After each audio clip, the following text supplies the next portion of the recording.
হরে কৃষ্ণ, দণ্ডবত প্রণাম। সবাই মন দিয়ে শ্রবণ করছেন চিরাদদের দণ্ড মহোৎসব লীলা, ভলিউম নম্বর 4। রঘুনাথ দাস গোস্বামী কেন পানিহাটিতে আসলেন? আগে শুনছেন নিত্যানন্দকে কেন মহাপ্রভু পানিহাটি ধামে পাঠালেন, আর এখন শুনবেন রঘুনাথ কেন এই পানিহাটি ধামে আসলেন।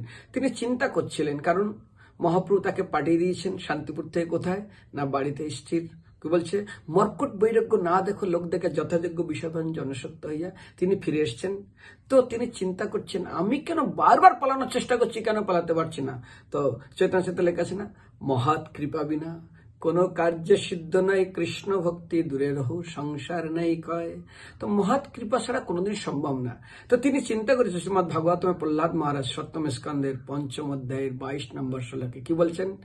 নৈষম্মতিম তাব দুর্ক্রম অঙ্গ্রিভি স্পর্শনাদ অনর্থ অপবর্গ বদর্থ মহিম সম্পাদ রাজাভিষেকম নিষ্কিঞ্চিন্নম এব বিনীত যাবৎ। অর্থাৎ মানুষের মতি যতক্ষণ পর্যন্ত নিষ্কৃঞ্চন ভগবত ভক্তের পাদপদ্মের ধূলি দ্বারা অভিষিক্ত না হয়, ততক্ষণ পর্যন্ত তাদের সব রকম অনর্থ নাশন পরম পবিত্র শ্রীকৃষ্ণকে তার পাদপদ্মকে স্পর্শ করিতে পারিবে না।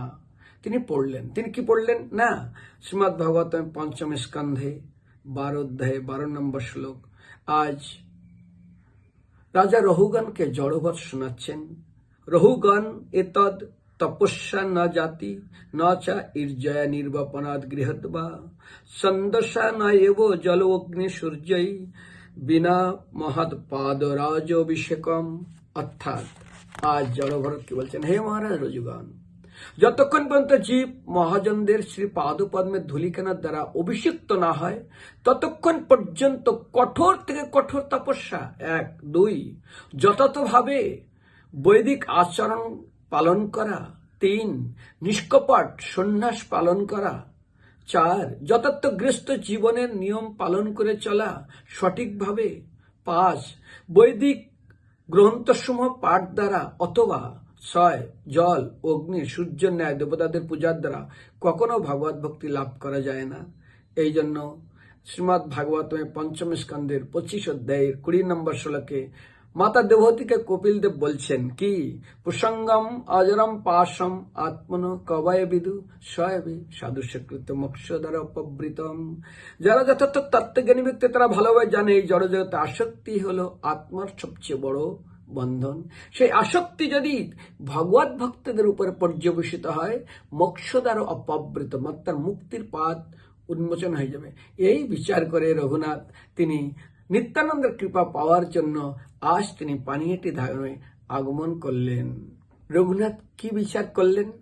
তবে রঘুনাথ কিছু বিচার করি মনে এই সিদ্ধান্ত তিনি চিন্তা করছিলেন। নিত্যানন্দ গোসাইর পাঠ চলিল আর দিলে।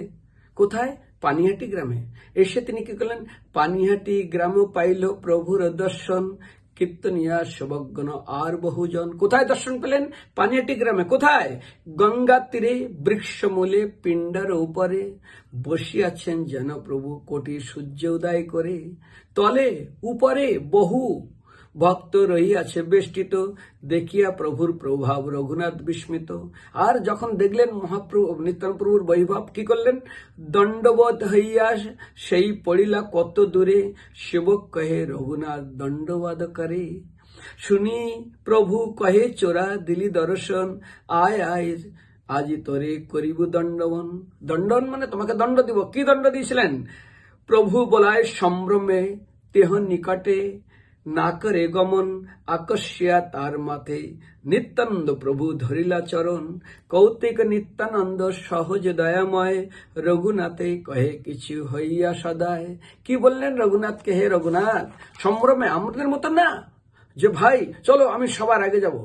নিকটে না আইস চোরা, ভাগো দূরে দূরে, আজি লাগি পাইয়াছি দণ্ডিব তোমারে। দণ্ড? হ্যাঁ, চিরা দদি ফালো মতে খাও মোর গনে, শুনিয়া আনন্দিত হইল রঘুনাথের মনে। সেই জন্য তিনি আসলেন, নিত্যানন্দ দর্শন করলেন। তা আগে কেন রঘুনাথ কার কাছে গেলেন? না, রাঘব পণ্ডিতের সঙ্গে তিনি আগে দেখা করলেন, ডাইরেক্ট আসলেন না। তার উপরে কি শিক্ষা, ঠিক পরেরটা আপনারা মন দিয়ে শ্রবণ করবেন। হরে কৃষ্ণ, শুনুন। কারণ রঘুনাথ ভালো রকম জানে নিত্যানন্দ প্রভু কাজ বাড়িতে না, রাঘব পণ্ডিতের বাড়িতে এসেছেন। আর রাঘব পণ্ডিত কি বললাম, মহৎ কৃপা কোনো কার্য সিদ্ধ নয়, তো মহতের কৃপা লাগবে। তাই তিনি কি করলেন, এবে রঘুনাথ আসি কইল রাঘব পণ্ডিতের চরণবন্দন, পণ্ডিতের দ্বারে সবিনয় দৈন্য ভাবে কইল নিবেদন। কি নিবেদন করলেন, অধম পামরময়ী এই হীন জীবাধম, মোর ইচ্ছা হয় আর এক শুনো ভক্তগণ। প্রভু আজ্ঞা লইয়া রঘুনাথ আজ্ঞা লইল, রাঘব পণ্ডিতের সহিত নিবৃত্তে যুক্তি কইল। কি করলেন তিনি, রঘুনাথ দাস গোস্বামী রাঘব পণ্ডিতের কাছে গিয়ে কিভাবে নিত্যানন্দের কৃপা পাবেন সেই নিয়ে তিনি তার সঙ্গে বিচার করলেন। সেই জন্য আমরা সবসময় অনুগত সেবক হয়ে থাকব। এই দৃষ্টান্ত আজ কাকে দিয়ে না, স্বয়ং রঘুনাথ দাস গোস্বামী রাঘব পণ্ডিতকে দিয়ে নিত্যানন্দ প্রভু তার সিদ্ধান্ত স্থাপন করলেন।